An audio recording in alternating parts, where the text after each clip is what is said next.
It's nice to see you in this video. Now I want you to join me along this path as I'm showing you how we can exploit this machine. It is called Blue. I downloaded it from TCM Securities Archive, whereby if you bought their course of PEH, which is Practical Ethical Hacking, you'll be able to see this lab in play.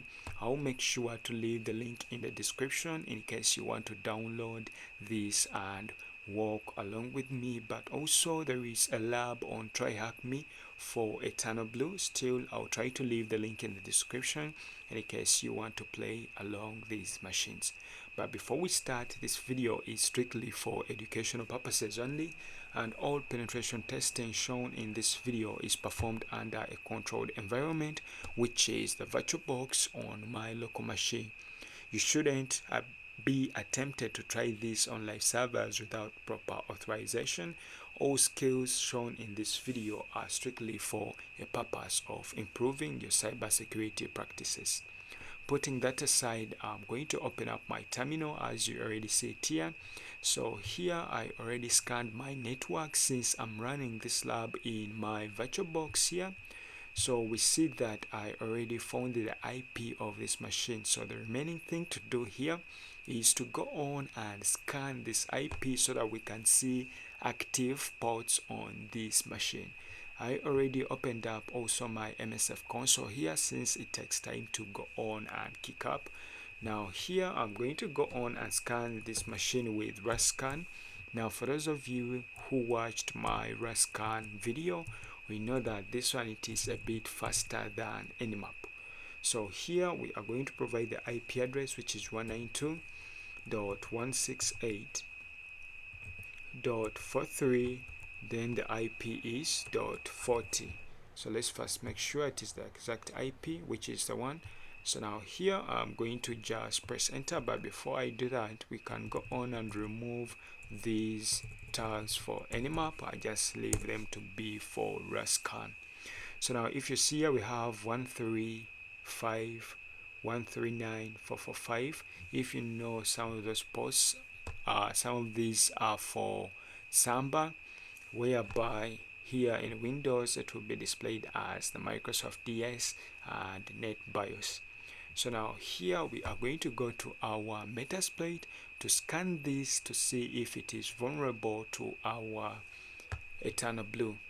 So now here simply we just need up a auxiliary scanner to go on and test this machine to see if it is vulnerable. So now here we are going to just say search in case we don't know what we are looking for. So now here I can provide the name of what we are trying to search for, so which is name, and now here we can say Eternal Blue.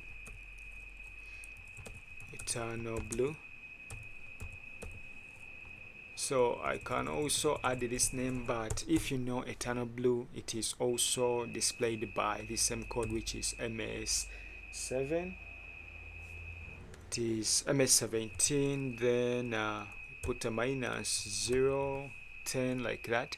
So this is a code which is also known to be for Eternal Blue. So if I press enter, we see that they have returned back a couple of exploits and auxiliary scanners that we can use to go on and test our machine. So here I'm going to go on and copy this. So we are going to use this. So I'm going to say use and paste this. Press enter. So once that is in use, we are going to set our IP. So here I'm going to go on and say show options, then to see what can we set. So we already have our SMB domains. Earlier, if you remember, we had the port of 445, which is for the SMB. So now here we just need to go on and we set our host. The port is already set. We see here we do have a dictionary that they are going to use to scan this. So here I'm going to just say set our host to our IP address, which is 192.168.43, then .40. So if .40, if I press enter, still if you want you can set your options and you see what you can set more. So now here I'm going to just run so that we press enter. So now you see here what they've returned. They say that the host is likely to be vulnerable to our Eternal Blue, which is seen by this code. And they are telling us that this is a Windows 7 Ultimate, and they are telling us the service pack 1, which is a 64-bit. So now since here we are true that this host is vulnerable to Eternal Blue, we can proceed with using a exploit to go on and get access to our machine. So I'm going to scroll back up. If you remember, we said search for this and we found a couple of exploits here. Even we have this one for PSXX. So I can go on, perhaps I try this. I'm going to copy this. Let me highlight this. Then I'm going to clear my terminal. I'm going to say use, then I paste that. So if I press enter, we see that we have that one, it is in use. So I'm going to say show options. Then if we press enter, still here we need to see what we can set here.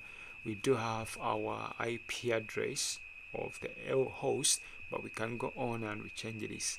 So now here I'm connected to both Ethernet and also my wireless. So we can choose any L host that we can set our machine to. So here we just need to also set that. So now here we can say set. Perhaps I can say set G so that the next time I don't need to set that.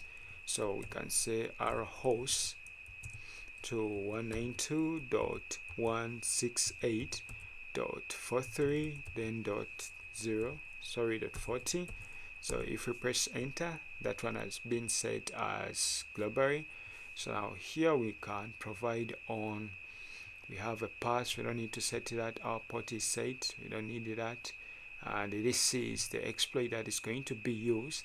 So now here we can just go on and we try to put there our IP. So now here I'm going to just go on and say set our L host. Let me just change this to the IP address of my wireless, so which is 192.168.43 then .102, that is the IP of my wireless network. So if I press enter, I'm going to say run to see if this one will be able to give us access. So we see a couple of tools or scripts are being executed, and perhaps this will give us a metasploit session to this machine. So let's just give it a few minutes to see if we can get access. So now you see here we do have a metasploit session, which means it is game over for this machine. So I'm going to first say sys info, then I press enter.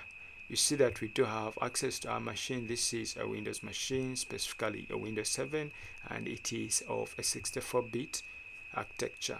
So we can proceed with just shell, or if you want to know more about our metasploit, we can simply say help so that they can show us different commands that we can use. So here we have the hash dump, whereby it will go on and dump contents of our some databases, a couple of commands that we can use here to go on and proceed to get access to our machine. But you've seen that in a few minutes we have managed to use our metasploitable to go on, or our MSF console to go on and get access to our vulnerable machine. Simply it was vulnerable to our Eternal Blue. So I'm going to clear this, then I'm going to just say shell. You will see that now we do have access to our CMD on our Windows machine. So I don't know the password of this lab because I installed it a couple of months back. Now we can go on and generate our NTLM hashes, whereby we can provide those to a couple of tools to have access to our machine, perhaps even getting a remote desktop. Now I'm going to create another video showing this, but this video was strictly showing you how we can exploit our vulnerable machine that has Eternal Blue. Without further ado, you can feel free to subscribe to my channel in case you want to see more videos like this. Don't forget to give a thumbs up to this video. Feel free to share to friends that may be interested. I'll see you in the next video.